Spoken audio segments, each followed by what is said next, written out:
Segera Anda dengarkan luar biasanya Jawa Timur dalam Potret Jawa Timur. Potret Jawa Timur.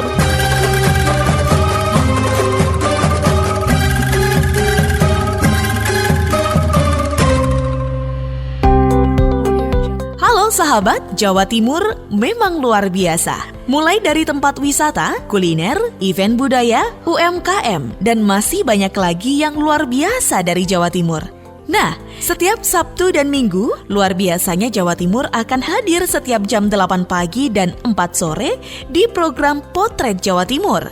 Kerajinan dengan sentuhan seni dan keunikan memang butuh kesabaran dan teknik khusus dalam pengerjaannya. Seperti karya kerajinan kaca Pirex dari Sidoarjo. Produk kerajinan kaca Pirex di Sidoarjo bisa tembus hingga pasar luar negeri. Atika Amsar, Suara Sidoarjo.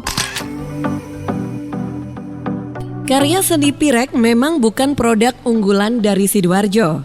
Tapi sejak 2007, ada warga Sidoarjo yang serius menghasilkan karya seni Pirek dengan sentuhan internasional. Warga Sidoarjo ini sempat belajar seni produksi Pirek ke luar negeri.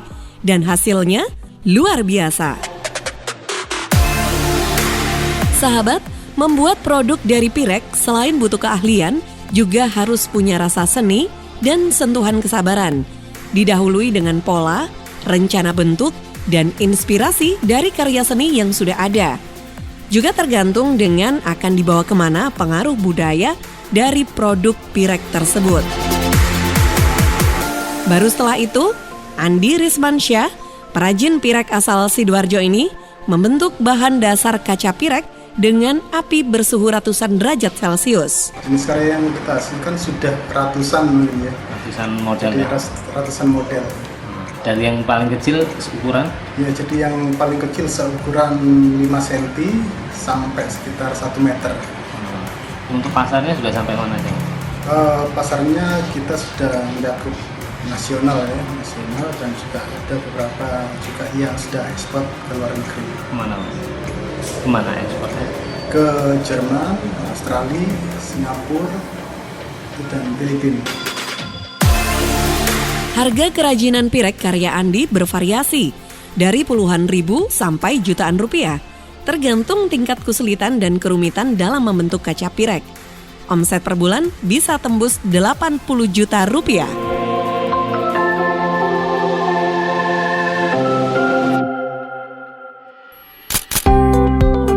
Masih soal seni, tapi kali ini kita ke Ngawi. Ada kesenian melukis menggunakan alat solder. Medianya menggunakan kayu mahoni. Dan yang dilukis tidak hanya pemandangan dan hewan, ada juga lukisan pernikahan. Kita dengarkan cerita Anjani, Suara Ngawi. Sahabat, banyak cara dilakukan seniman untuk menuangkan ide dari hasil karya seninya. Salah satunya dilakukan Wahyu Kristianto, warga dusun Kerajaan Kulon, desa Kecamatan Sini, Kabupaten Ngawi. Bapak satu anak ini punya cara unik dalam melukis, yakni menggunakan alat solder listrik yang dipanaskan. Untuk medianya, Wahyu menggunakan papan kayu bekas, yakni jati, mahoni, dan nangka. Ujung solder yang panas tadi akan menggores lukisan di permukaan kayu sehingga menjadi membekas hitam atau hangus. Yang pasti, lukisan bakal solder tersebut akan menghasilkan karya seni unik dan klasik. Sahabat, tepatnya sekitar setengah tahun lalu bapak satu anak ini menekuni profesi sebagai pelukis solder. Dan Wahyu sering menerima pesanan dari para pelanggannya. Kebanyakan para pelanggannya memesan lukisan foto pribadi atau keluarga. Menurut Wahyu, ia memilih bahan kayu jati, mahoni atau nangka sebab ketiga kayu tersebut memiliki serat bagus. Jika digores dengan besi panas atau solder, maka akan menghasilkan goresan yang bagus pula. Selain melukis wajah, Wahyu juga melukis hewan, pemandangan, dan bahkan sering menerima pesanan lukisan untuk wedding. Untuk satu lukisan, Wahyu mematok harga antara 100.000 hingga jutaan rupiah. Untuk satu lukisan, Wahyu bisa merampungkan dalam waktu cepat, yaitu 2 jam saja. Sementara para pemesannya sudah ada yang berasal dari luar kota sebab Wahyu sudah menjualnya melalui media sosial. Sahabat penasaran ingin punya lukisan pirografi? Datang ke Kabupaten Ngawi. Anjani, Suara Ngawi. Di Blitar ada satu tempat yang bisa memuaskan pecinta kopi tingkat expert, Kebun Kopi Karanganyar. Di sana ada banyak macam kopi yang berasal dari berbagai daerah, terutama Nusantara. Sebuah kebun kopi dengan gaya klasik yang juga bisa dinikmati langsung hasilnya. Risma Erina, Persada Blitar. Sahabat, bagi yang suka ngopi atau pecinta kopi, tempat wisata di Blitar ini cocok untuk dikunjungi. Mengusung tema klasik, Kebun Kopi Karanganyar ini juga menyediakan kopi dari Sabang sampai Merauke. Perkebunan Kopi Karanganyar secara administratif terletak di Dusun Karanganyar, Desa Modangan, Nglegok, Kabupaten Blitar. Letak perkebunan ini cukup strategis karena berada tak jauh dari kawasan wisata Penataran dan sejalur dengan beberapa destinasi wisata Blitar Utara lainnya. Salah satu spot andalan di perkebunan Karanganyar adalah sebuah bangunan dengan tulisan The Karanganyar Coffee Plantage. Tulisan tersebut ditulis dalam bahasa Belanda yang berarti perkebunan kopi Karanganyar. Aroma kolonial begitu terasa di sini. Begitu masuk lokasi wisata ini, pengunjung akan disambut beberapa wahana permainan anak. Sebuah bangunan bermodel benteng yang digunakan sebagai kafe juga akan tampak saat mulai mendekat setelah melewati gerbang masuk. Sebelum masuk lebih jauh, di depan samping ada bangunan tua dengan tulisan yang menandakan tempat wisata ini digunakan sebagai kantor. Di sini juga terdapat dua museum. Museum pertama bernama Museum Purna Bakti yang di dalamnya terdapat meja kerja salah satu pemilik tempat wisata ini, sekaligus juga mantan Bupati Blitar, Heri Nugroho. Beberapa foto juga lukisan dipajang di museum ini. Pengunjung bisa berfoto di ruangan ini termasuk di meja kerja tersebut. Museum kedua berisi keris, tombak, dan jenis senjata lainnya. Lumayan banyak koleksi keris di museum ini. Posisinya tepat berada di museum yang pertama. Selain dua museum tadi juga terdapat rumah loji.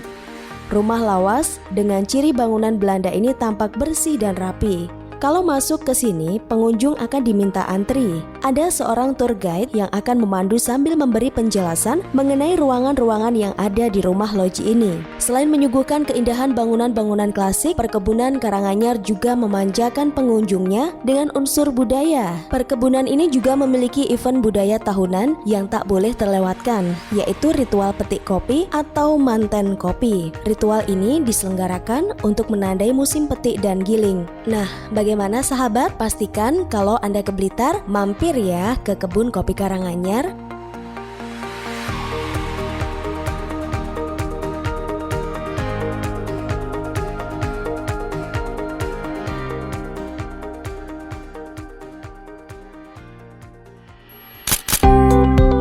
Lumajang memang terkenal dengan kontur alam pegunungannya yang menyejukkan. Kali ini ada satu tempat wisata yang bernuansa air terjun yang pasti juga menyejukkan. Juban Telu Pasru Jambe namanya. Sangat cocok untuk Anda pecinta wisata air dan juga pegunungan. Kiki Amelia, Suara Lumajang yang punya cerita.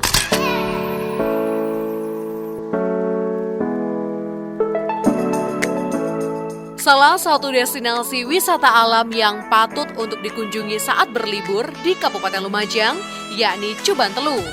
Air terjun yang menyuguhkan panorama 3 air terjun dalam satu lokasi wisata itu terletak di Dusun Carang Kuning, Desa Jambe Kubuk, Kecamatan Pasru Jambe.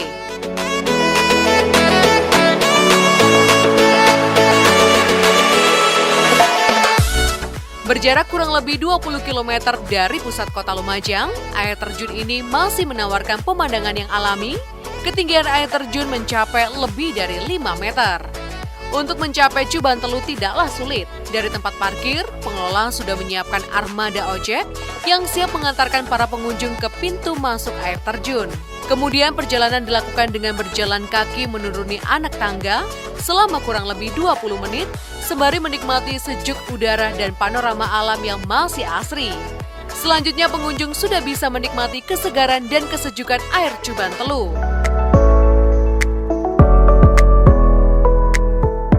Saat ini Juban Telu masih dalam tahap perencanaan pembangunan sarana dan prasarana. Dijelaskan Agus, salah satu pengelola Cuban Telu, nantinya akan dibangun rest area yang berbentuk gazebo. Di tempat ini, pengunjung bisa menikmati kuliner khas Pasru Jambe seperti krecek bung dan kopi robusta organik.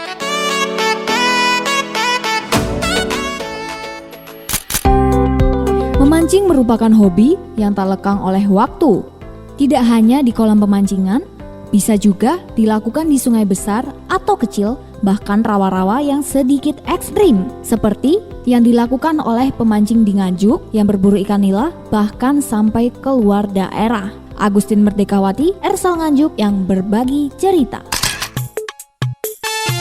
Jika sudah cinta, apapun akan dilakoni, seperti komunitas pemancing pemburu nila Kota Nganjuk yang rela mendatangi danau, waduk, dan tempat berbahaya lain demi mendapatkan ikan buruannya. 3 anggota klub pemancing Kota Nganjuk yang berkumpul di toko alat memancing di Jalan Agung Suprapto, Kelurahan Kauman Nganjuk milik Sugeng Priyono, salah satu anggota klub. Pertemuan yang membahas teknis acara berburu ikan nila di Bendungan Jati Barang, Semarang, Jawa Tengah. Lokasi yang paling jauh dikatakan Denny Fasaki, ketua klub pemburu nila. Dengan jauh jarak yang akan ditempuh, mereka memang harus berhitung secara rinci, terutama perbekalan. Selain akomodasi, juga menyiapkan perlengkapan yang harus dibawa. Sebelumnya, menurut Denny, klub pemburu nila sudah pernah mencoba waduk Gajah Mungkur di Wonogiri. Demikian juga waduk Kedung Ombod di Boyolali, Jawa Tengah. Sedang di Jawa Timur, mereka kerap di Ngawi dan Lamongan. Adapun untuk lokal Nganjuk, spot favorit mereka adalah di waduk Kalibening, Sara, dan Madiun. Bersama teman-teman, Denny memang suka menjajal tempat baru karena baginya setiap lokasi memiliki sensasi dan keunikan masing-masing, termasuk jenis nilainya, di mana ada nila gift lokal, gift merah, dan slayer. Sedang di Kalibening, nilainya terkenal gurih. Untuk bisa mendapatkan ikan yang dicari, Denny dan teman-temannya tidak bisa duduk diam di tepi danau. Mereka harus menumpang perahu dan kemudian memilih lokasi tengah waduk, dan tidak jarang Denny harus menyeburkan diri ke sungai hingga hanya terlihat bahu dan kepalanya saja. Dengan cara demikian, memancing lebih mudah menemukan tempat nila bersarang. Usaha besar yang dikeluarkan pun biasanya membawa hasil besar. Meski demikian, bukan berarti risiko yang dihadapi kecil. Saat memutuskan terjun ke air, mereka harus siap menghadapi bahayanya. Beberapa kali Denny mengaku bertemu dengan ular, baik ular air hingga ular kobra. Ular kobra yang ada di air hendak menyeberang. Bahkan saat di tengah waduk, perahu yang ditumpanginya pernah oleng. Bertahun-tahun menjelajahi spot-spot memancing di beberapa daerah, bagi mereka kawasan Nganjuk tetap lebih ekstrim. Bahkan bukan karena lokasinya yang jauh masuk hutan, melainkan karena faktor cuaca. Angin kencang membuat banyak pemancing tidak kuat bertahan lama, terutama saat mereka harus terjun ke waduk untuk mendekati sarang ikan nila. Dan masing-masing tempat baginya ada suka dan dukanya. Dari Agustin Merdekawati, Suara Anjuk, Ladang Nganjuk.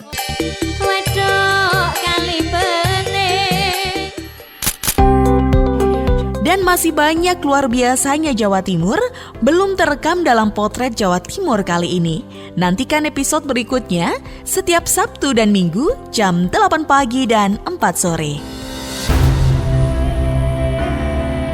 Anda sudah menyimak Potret Jawa Timur disiarkan serentak di Suara Sidoarjo, Persada Kabupaten Blitar, Mahardika Kota Blitar, Pradia Suara Tuban, Ralita Pamekasan, Ersal Nganjuk, Suara Madiun, Suara Gresik, Suara Kota Probolinggo, Suara Lumajang, Suara Ngawi, Suara Sampang, Suara Pacitan, Suara Pasuruan, Blambangan Banyuwangi, Magetan Indah, Wika Mojokerto, Malawapati Bojonegoro, dan RGR Tulungagung.